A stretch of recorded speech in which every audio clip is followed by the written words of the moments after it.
What's up, everybody? Yes, another one. Gonna keep these rolling out. I'm not gonna quit. I'm gonna keep pushing forward. I'm gonna make this podcast into a force to be reckoned with. Gonna keep going. Gonna keep pushing out content, despite it going against the plan that I had in place when I said I wanted to push a podcast. Initially, my initial plan was, that doesn't make good viewing. I wanted to start a podcast and have the backdrop in the gym, like started from the gym, and obviously we're in different times now. CMA does not have a gym space. However, this afternoon, Wednesday, I have a meeting with a beautiful space and its landlords later on in Lucerne. So I have to take off my beautiful AC/DC t-shirt that has been washed, dried, ironed, pressed, and is crystal for me to put on a Wednesday morning. I absolutely love my rock tops. 37 years of age, and I will still continue to wear them because I am comfortable in them. Pantera hat, rocking Pantera today.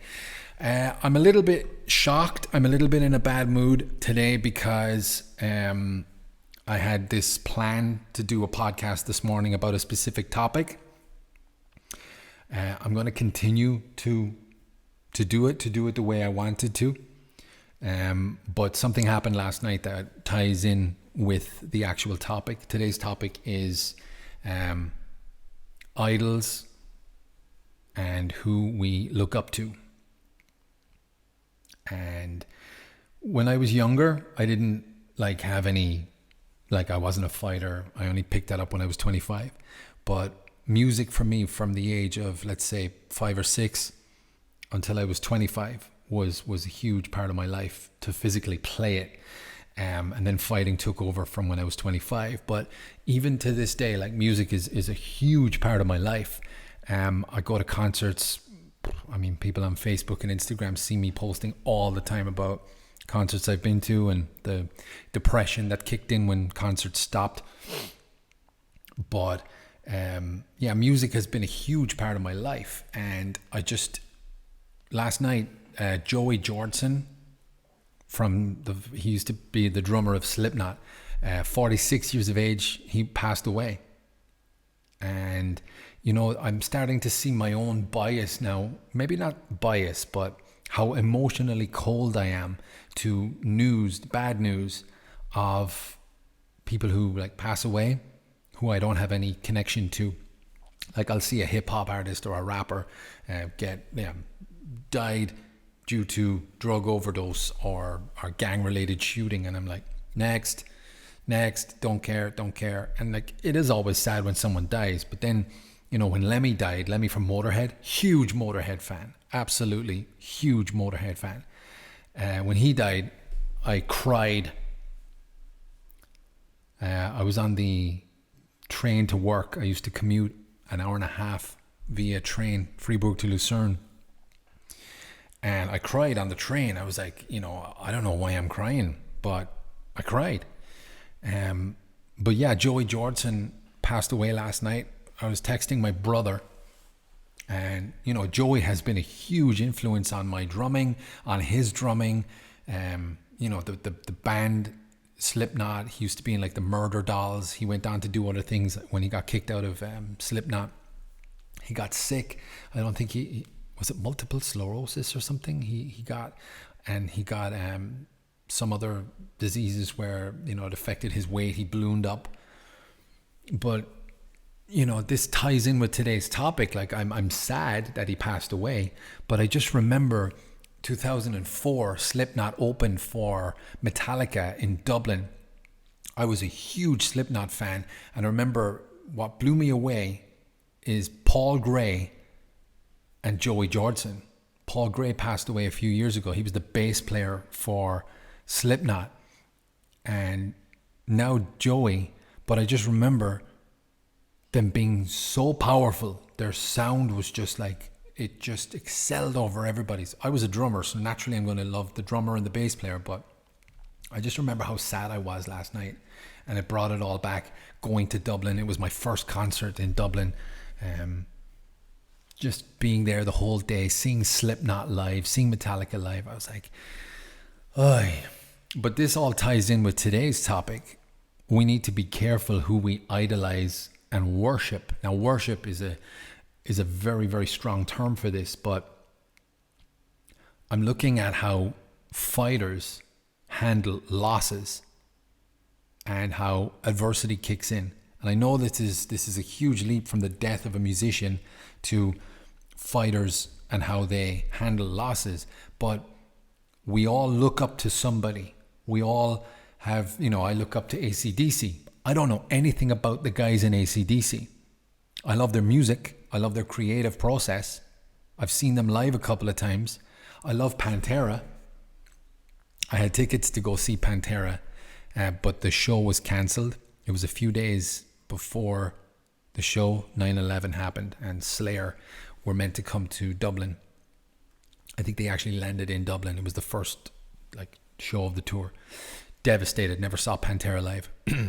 Still recovering from that trauma this day.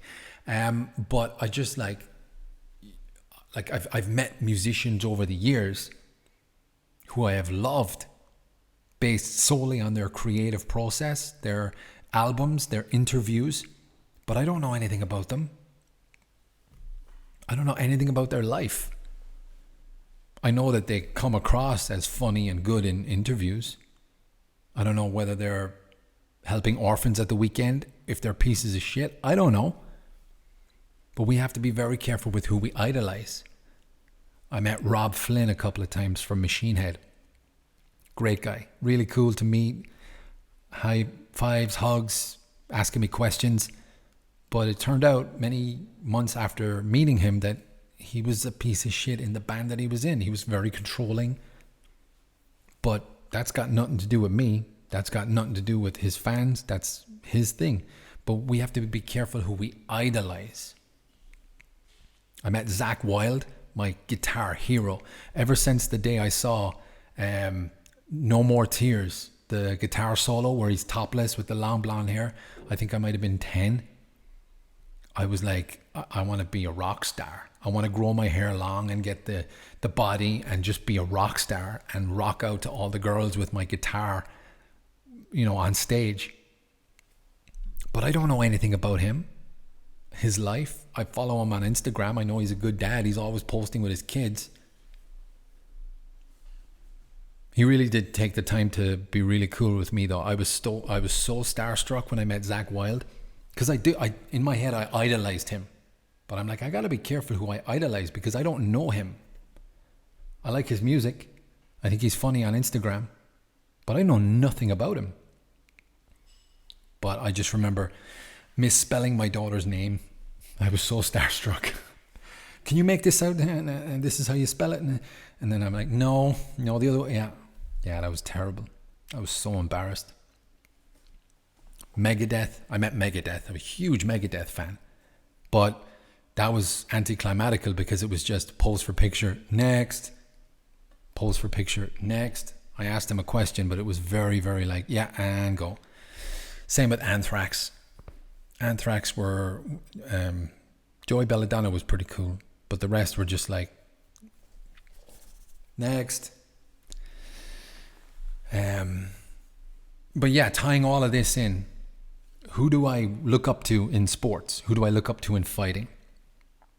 I gotta be honest, there's very, very few that I would look up to. You can't look up to people who are known pieces of shit. You may like their work. You may like their funny interviews.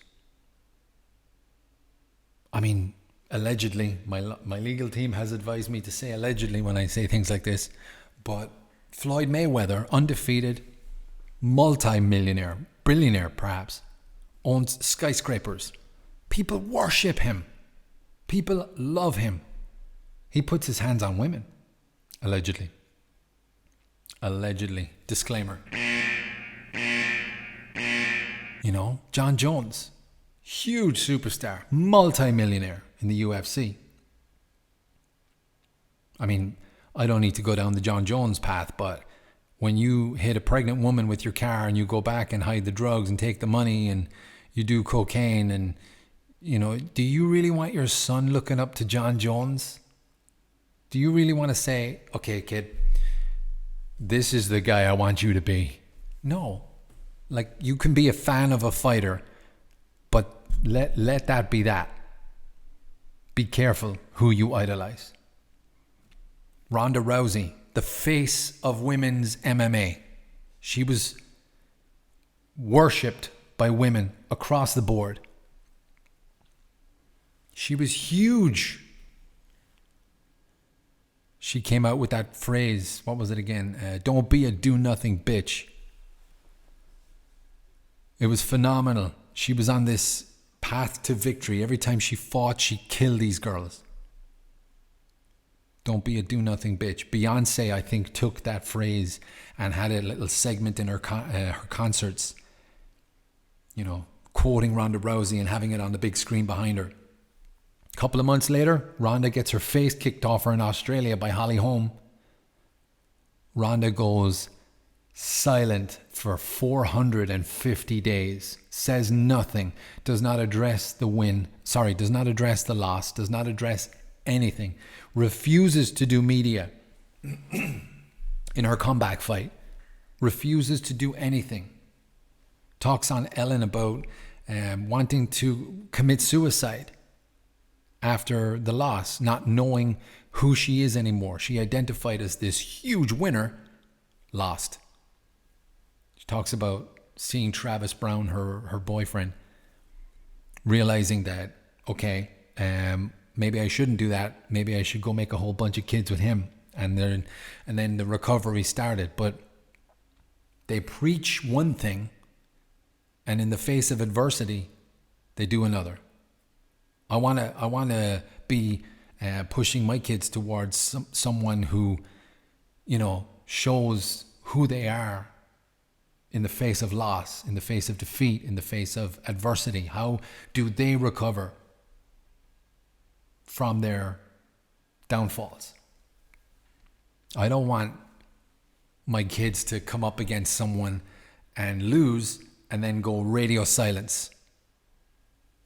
The key to that, watch Dominic Cruz when he lost his title, I think, to Cody Garbrandt. Go to YouTube and type in Dominic Cruz, life is tough. He finishes that fight, goes to the post-fight press conference in a suit, puts glasses on because he had a couple of black eyes. But he was asked a few questions about a tough loss or didn't go the way you want. People were saying you weren't 100%. He's like, no, this is life. Sometimes you lose. You're throwing 4-ounce gloves, I think was the quote. Sometimes you get caught. He went in, he tried to win, he didn't win. He faced his loss like a man. They're the people that I want my kids to look up to. Simple, straight and forward, right?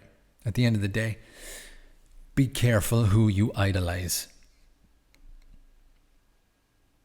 Friend of mine back in Ireland, Katherine Costigan, losses, injuries, nothing stops this woman. She is a true inspiration to not just female fighters. This transcends gender. This could be an example for many male fighters. Losses, injuries, adversity. And she's still going. She's got a fight coming up in 2 weeks. I think it's Clan Wars. Katherine Costigan. Go check her out on Instagram and Facebook. But again, it transcends fighting. Friend of mine back in Cork, single mother, does everything for her kid. Constantly busy, doing things, getting things done for her kid. They're the people I want to look up to. They're the people I want my kids to be like. My dad, my mom, did everything for us when we were growing up. That's what I want to have for my kids. That's what I want to idolize and translate. I don't want to get too emotional here now, so I'm going to end pretty soon, but Yeah.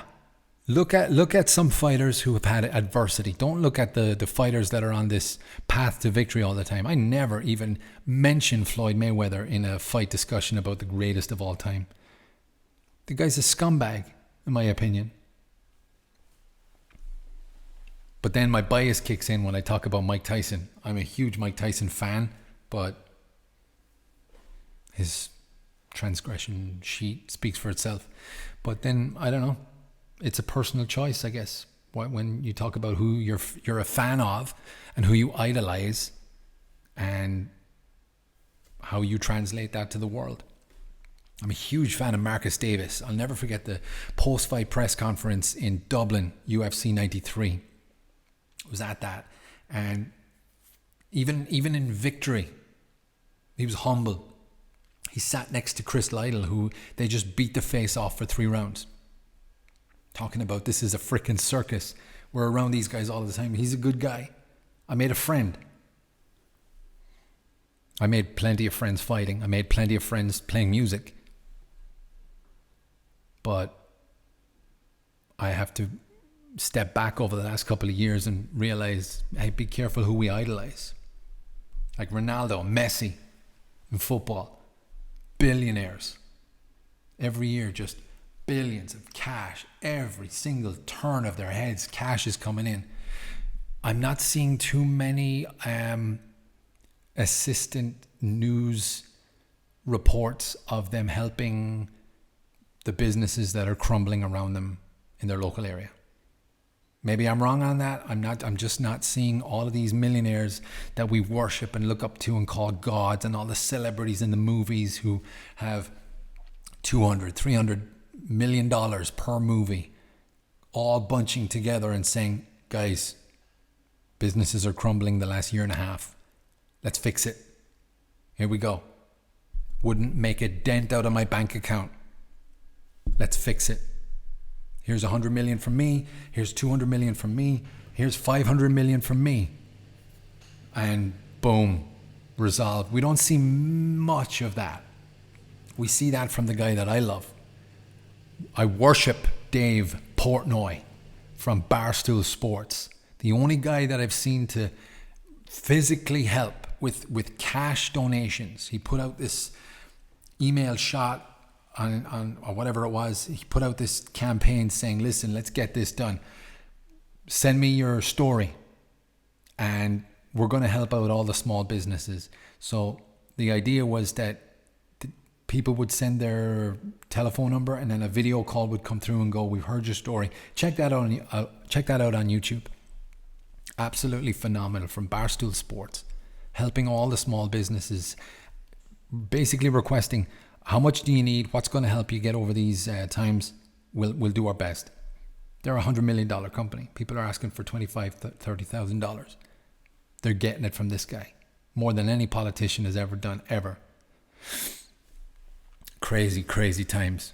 I don't want to go too much into a rant about COVID now, because I promised myself I would not talk about that topic, and I'm going to stay off of it. Anyway, that's enough from me. I've had enough talking about this. But yeah, that's my path when it came to being a fan of a celebrity, being a fan of a musician or a fighter. We got to be careful who we're fans of. We got to be careful who we idolize. And we got to be careful who we push in the direction of those in the younger generation. Because I don't want my kids looking at someone who's good for the cameras, but a piece of shit when the cameras are off and the doors are closed. And figuring that out is even tough in itself, because we don't know what happens behind closed doors. All these guys may be pitching in and helping businesses with their millions and millions of dollars every year for doing nothing, just having a big name. But now I'm renting. That's all from me today. Guys, please hit me with some likes, hit me with some comments. Tell me what you want on the next episode. I'm going to try and get some guests this week and try and motor this podcast into a more financial position, try and get it monetized. I need some growth. I need the subscribe button hit. Please hit the subscribe button. Help me out here. If I can grow this, I can help businesses myself through the gym. That's the plan. That's what I want to do. So, yeah, as I said, I'm going to try and get a couple of guests on the show this week. It has been a pleasure ranting about my idols today. And who's your idol? Put it in the comments. Tell me who you like and why. I want to do more of a fight companion, fight talk, fight party, however you'd like to call it. I have a suggestion for tomorrow. I'm going to try and get that out. But tell me who and what fight is your favorite fight. And I'm going to try and sit down, watch it, analyze it in real time. You can watch it with me. I'll put a link in the description. And we'll go from there. Right, I'm rambling. Out of here, guys. Thank you very much. Rock and roll.